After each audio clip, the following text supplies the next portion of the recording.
You're watching a segment of TWIJ or This Week in Japan. To watch the full episode, please click on the link at the end of the video.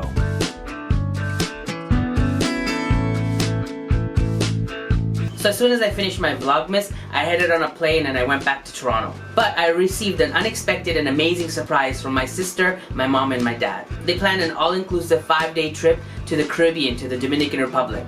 We hadn't had a family vacation since I was 15 and we went to Disney World. So spending time in a beach resort for 5 days with my mom and my dad and my sister, and relaxing and being away from other friends and family and smartphones and other distractions like that, it was a really good chance to get to know my family a lot better. We reminisced about times when we were younger and living all together. We talked about our present and our future plans. We talked about health and life and love and everything that I didn't know about my parents because I've been gone and I've been away from them for so long. We went to the beach, we sat by the pool, we did some ATV driving, horse riding, zip lining. We saw how they make cocoa and coffee. We milked a cow, we drank cocktails, we danced, we ate non-stop food at all the buffets, and we saw live shows, and I even did karaoke.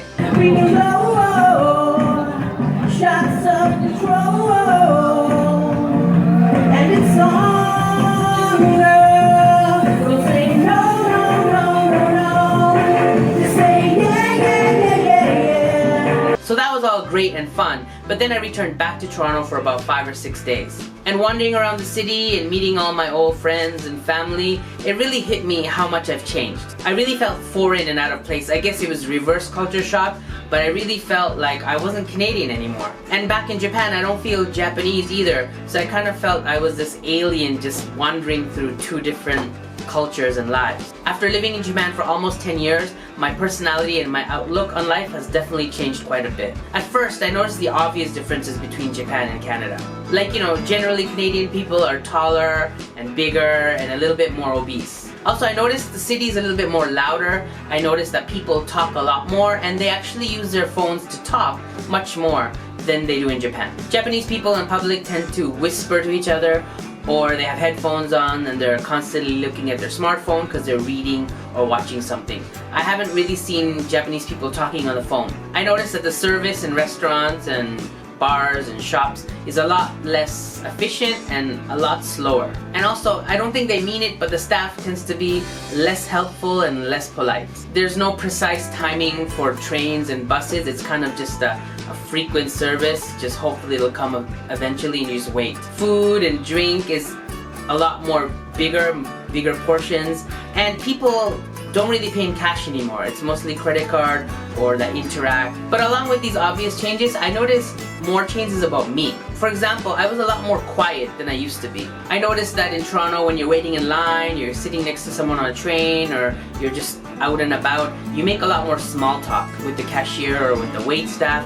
You're always like just saying, hey, how's it going, and talking about the weather and whatever, you know, whatever funny or interesting thing pops into your head. And I used to do that too when I lived in Toronto, but I noticed now it was much harder for me to make small talk. I usually just stayed quiet and waited to be spoken to before I'd say anything. Also, I noticed I speak a lot more slower in speed and I pronounce my words a lot more carefully.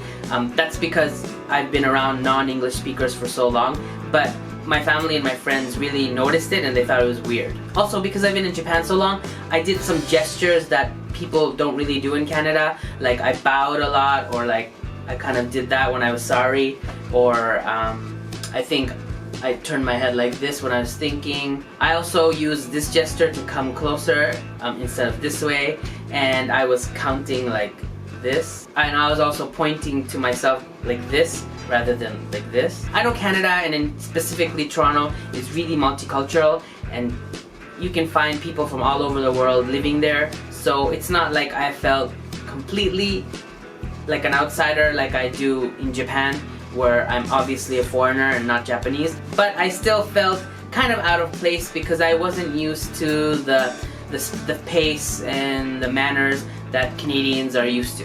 I don't know if that's a good thing or a bad thing. Maybe if I return to Toronto and I live there a long time, all those habits will come back to me and I'll be back to being Canadian rather than a foreigner in Japan. If you're living in a country other than the one you grew up in, Are you finding it strange when you go back to your original country, or are you still pretty much the same? Let me know in the comment section below.